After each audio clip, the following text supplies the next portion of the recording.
In February of 2018, an application was submitted to the CRTC requesting the amendment of the Communications Act of Canada in order to allow corporations to be part of a process that would enable blocking of web traffic to Canadian citizens.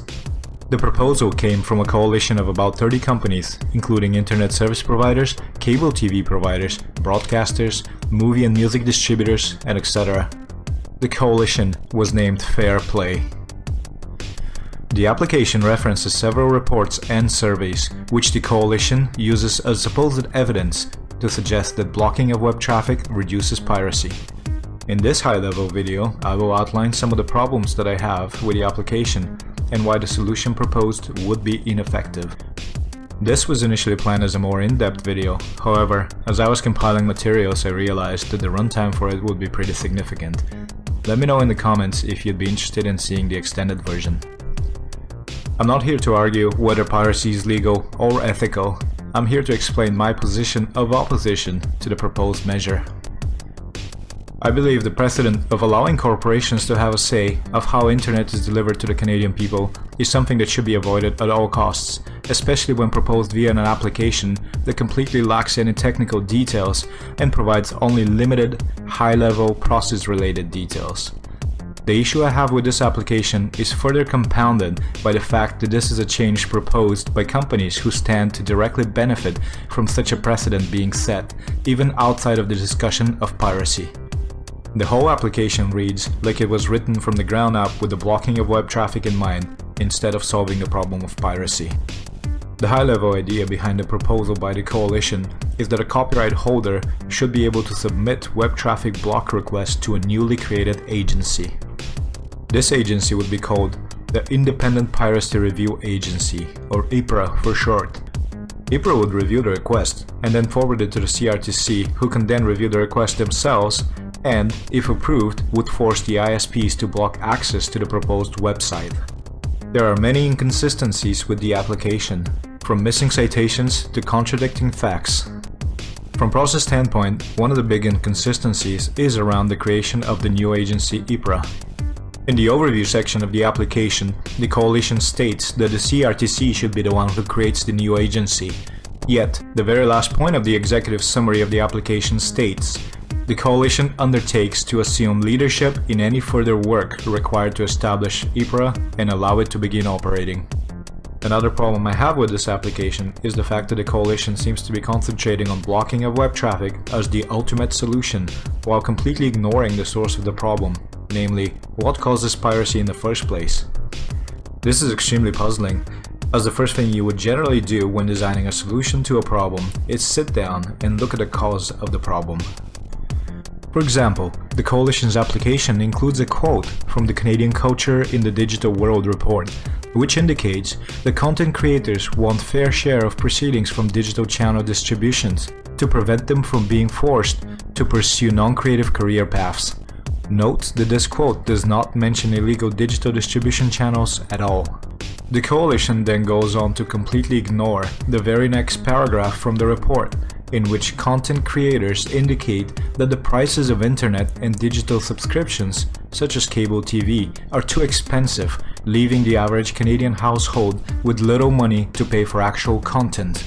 The next issue I have with the application is that the coalition reports of damages to content creators and tax revenue losses are not backed by any numbers or reports. Furthermore, no estimate is given as to how much tax dollars the CRTC will have to spend to push the proposed change through. Another issue I have with the application is the fact that the coalition says that the new measure will not break net neutrality. In reality, coalition members will be involved in every single part of the process, other than actually making the decision to block the web traffic. This is an extremely slippery slope, as it would take one layer of the CRTC to be compromised in order to make this the coalition's personal web traffic blocking tool. Throughout the application, the coalition keep bringing up the rise of piracy as the driving force behind the need to have web traffic blocks in place. And yet, the attached MUSO report clearly indicates that piracy is down more than 5%. There are problems with the MUSO report itself as well. First, there's no French version. The version with the French file name has English content in it. Second, The attached report states that Canada is 8th in the world based on piracy site visits, right behind Turkey.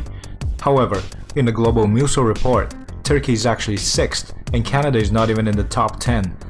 It is safe to assume that the data in the global report is real, even though that report is deemed as a sample report, as the 191 billion piracy sites visit number was actually cited by Muso's own press releases. Third, there is vague information on how the data is actually compiled. Fourth, based on the fact that the coalition uses piracy site hit as the main metric behind the drive for the application, it appears that the coalition equates piracy site hit to a piracy act, regardless of whether content was consumed or not. As someone with 13 years of experience in the IT field, and someone who has had continuous interest in all things computer related since early childhood, I find the proposition of blocking web traffic as a solution to piracy absolutely baffling. Website traffic blocking is easily circumvented by average pirate users.